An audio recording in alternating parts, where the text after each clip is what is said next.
Hello everyone, welcome back to Todd's Moose Ridge Adventures. We've got a little surprise for you today. I'm going to take a ride up and side by side to the house site. I've been debating what to get to plow this driveway. I was debating on getting a truck with a plow to keep up here, to use the ATV plow, to get a plow for the side by side.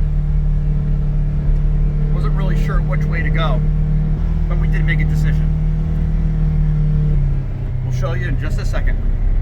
So as you can see, we went with a Boss V-Plow. I've only seen it for a few minutes after they delivered it, and first impressions, this is pretty awesome.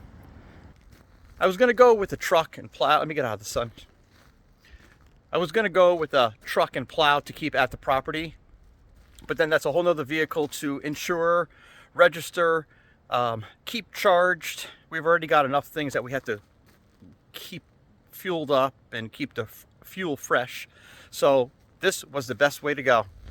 I have seen some videos on this, people plowing with it, and in low range, this thing plows like a bear.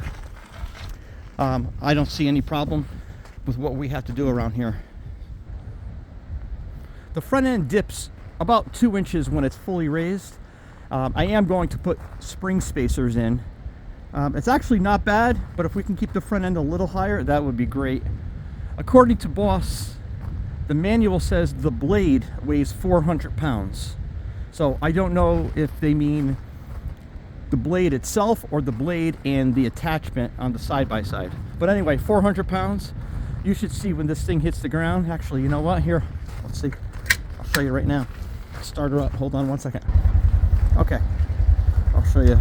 It's got your typical Boss V controller. Up, down, left wing, right wing. I'm sure you've seen it before, but watch this. It's got some good weight. The hydraulics are really responsive.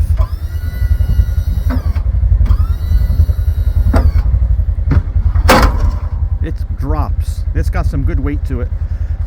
Let me refresh this. I have always been a Fisher snowplow guy. Always. Any vehicle that I've had has always had a Fisher snowplow on it. But I've seen the way the Fisher plows have been going, and I'm not really keen on their quality anymore. It took a lot for me to go to Boss, but once I saw the quality of their plows, I think I made the right decision. Anyway, let me show you the shoes on this. This particular plow has 3 shoes. One on each end, one in the middle. That center one is a great idea. I don't know why other manufacturers don't do it. Now I could be wrong, but from what I've seen in pictures, they do not have that center shoe. Okay, and I'm back. About 20 minutes later, and about 4 or 5 degrees colder than it was 20 minutes ago. So anyway, I did put the spacers in. I'll show you. So right in there, I don't know if you can see them at all. I'm not sure if there's enough light. They're just rubber spacers for the springs. We also put the spring shock adjustments up as high as they will go. Really, it only dips about an inch and a half now with the, when it's all the way up. So I think we're good. I am going to pick up some ballast. I got to go out. I'm actually waiting for the electrician to come. I'll show you guys. Actually, I told you I'd give you an update on the house. We'll do that in a couple of minutes. I'm waiting for the electrician to come to figure out how we're going to go underground from the last phone pole 200 feet up to the house, so that'll be underground utilities. But after that, we're going to go down and get some cinder blocks to put in the back of this.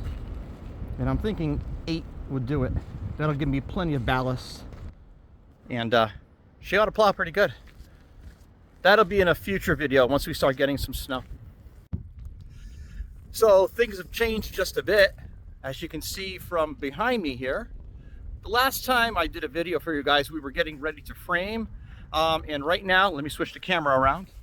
So we've got the whole basement is all set. Steel beams are in.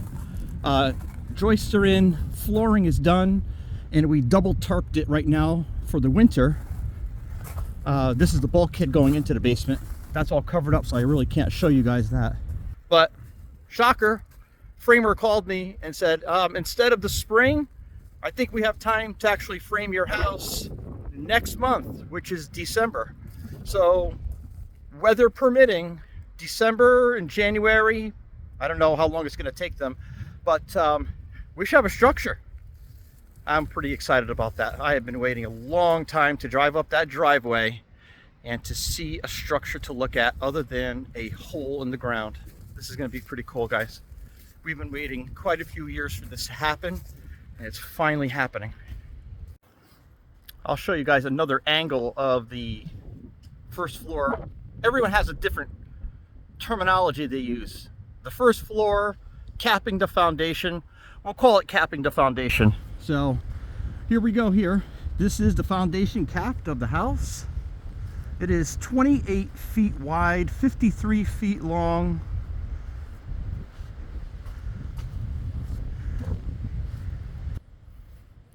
So this will be my last time up here for a while.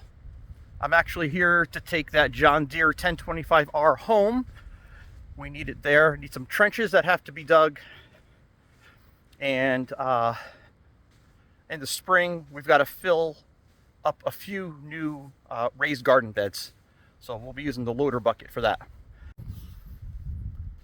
As the winter progresses, I'll do more of a review on the boss plow and how the Polaris Ranger 1000 Northstar handles the snow. So here's one more view of it. If you guys have any questions,